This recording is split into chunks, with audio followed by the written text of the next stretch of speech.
So, Kordo, thank you so much for doing this for FERNTV. Wanted to ask you first, why you became interested in the Dalkurd Football Club and why you thought it was necessary to document their story, of course. Sure. I'm a huge football fan. Always been. My family, from a very young age, I've been into football. And I'm Kurdish also. Right. So it's a team that I've been aware of for a really long time. And I just think what they were on the verge of doing or what they had even already accomplished was such a big deal. And I feel like it was a story that nobody knew, especially in North America. In Europe, there's the people that, they have a bit of a following there. But I just thought what they accomplished was so much bigger than sport. And one of the players says, he says he felt like the higher that the team got, it would give people a better idea of who the Kurdish people were. Mm-hmm. And my name is Kordo Doski, and so I guess that's also been my motivation, Mm-hmm. I wanted to highlight what these remarkable people were doing in northern Sweden. So I was just really drawn to that. So you also have a background in acting and soccer, of course. So tell us how that helped you, of course, with this film. Sure. First of all, from a soccer standpoint, just having played for so many years, trying to find those nuances of which if somebody who's a big soccer fan would also appreciate, just try to infuse that into the story. And obviously there's natural stuff with the teamwork and showing up every day, the dedication. I think those two things go hand in hand. But then I guess the acting really influenced it from the standpoint of, I know this is a documentary instead of a scripted, but they were really doing the stuff that I wish I actually got a chance to do in the fiction world, And I really wanted to highlight that what they were accomplishing and the type of story that it was. It's not the type of stuff we see, especially for Middle Eastern actors or brown actors. Those stories are usually skewed a different way. Yeah. And so, as an actor, I just love the idea that these type of stories existed, and I wanted to tell that.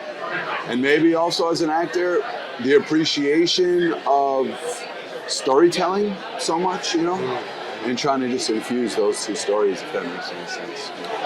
So comment on focusing on an underdog team, not a winning team that most documentarian filmmakers would like to focus on. But this is an underdog team that had to go through a lot of challenges and a lot of obstacles. Absolutely. I feel like most of us, and that's kind of like the human thread in this, I feel like we all associate more with the underdog. There's very few of us that are in a position where we're so heralded and we just get to show up and do these things. And I felt like their story really, it's more similar to the average person. And I think that's what I really relate to. And then being in this film industry and kind of the way I started, even in the acting lane, there's just so many parallels. I'm inspired by people who can achieve a lot without resources, that we expect that go into these things. And I don't know, man, that's so inspiring. Just to see people exceed expectations that society has put on them. And I don't know, that resonates. I think that's a human thing. And if it's something that we can really buy into, I think it allows a lot of us to get a lot further in life, And I think that's what inspires me. Those are the kind of stories I want to make. I love stories that just bring everybody kind of to the table, And we use football and we use the Kurdish story, but it's a human story. There's so many, as you saw on the team, there's 14 different nationalities represented. Right. There's all these different cultures, and they help get the Kurdish cause out there, but this is really about people from all walks of life coming together, one cause, and you see what the potential is when you're given an opportunity, and that's kind of what I subscribe to. Someone you owe it to not give you a template, but give you some sort of direction, especially when it comes to storytelling and the fact that sports is the subject or the narrative. I've seen some great films. My first introduction to documentary filmmaking was Hoop Dreams. And I just loved that film. I always loved that film. I remember seeing that film before I went away to university for the first time.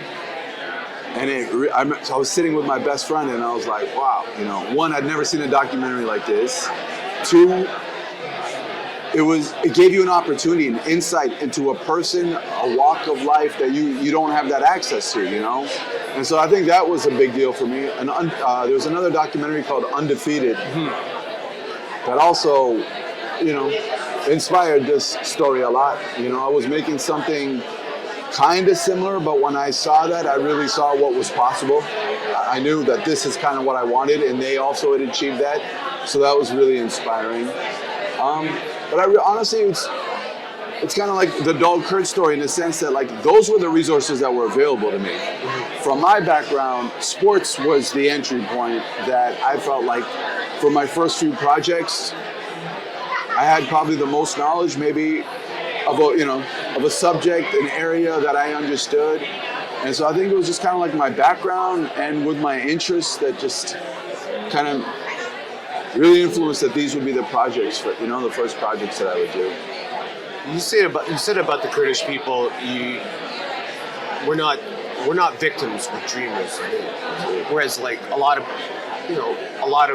groups would like to play the victim card. So tell us why you say that about the Kurdish. Yeah, I just feel like, there's a census. Some people say there's more than 74 million Kurds right now. Half these things say that we're closer to 20 million, but the actual number is closer to 74 million. The sacrifices that we've been making, in that area for a really, really, really long time. That persistence to continue chasing something. I think when you go the victimhood way, that engine stops. Yeah. And I feel like since it's never stopped, independence is something that they're still going for.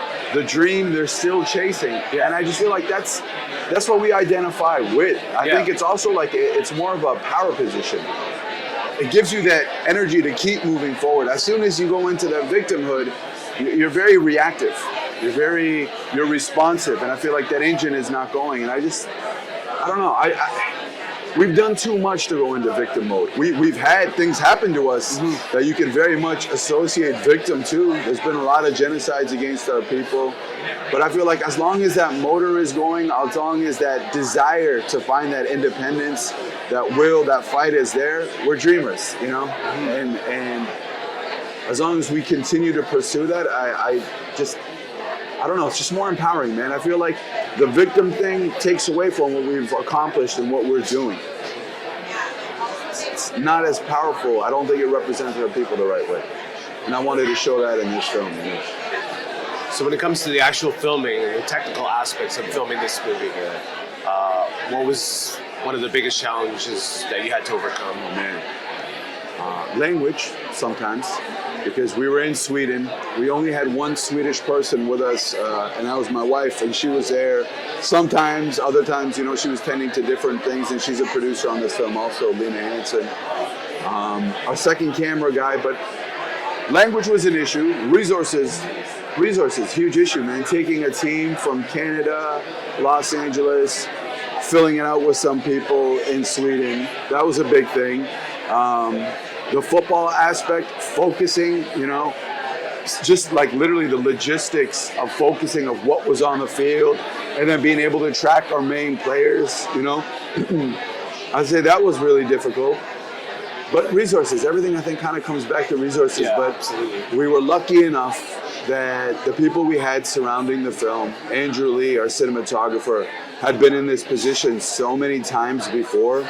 He's worked on so many things that I think his influence and his experience kind of prepared us, for what we were getting into. It's amazing. So how does it feel to be part of the 30th anniversary of Hot Docs? And you have some Toronto relations here. So absolutely, man. I feel so blessed to bring it back home. You're looking for like the right premiere. You work so hard for so many years on something, and you're like, where is it gonna play? And you have a couple of ideas of places where you want it to play, but Hot Docs was always really high for me. So when Alex gave me the call, man, I was so excited to bring the film back home. And I don't know, I just can't think of a better place for it. Just the way the city is, the multicultural vibe. I tell people all the time, I feel like the city raised me. It's like other places talk about the multicultural experience, and certain pockets there's people from here and people from there, but I grew up with so many people from so many different backgrounds that had a direct effect on who I am and the exposure that I get in this city. So to bring it back home, there's nothing like it. Thank you so much for your time. Thank you good luck so with much. the film, and congratulations once again for being. Thank you so much. I really appreciate it.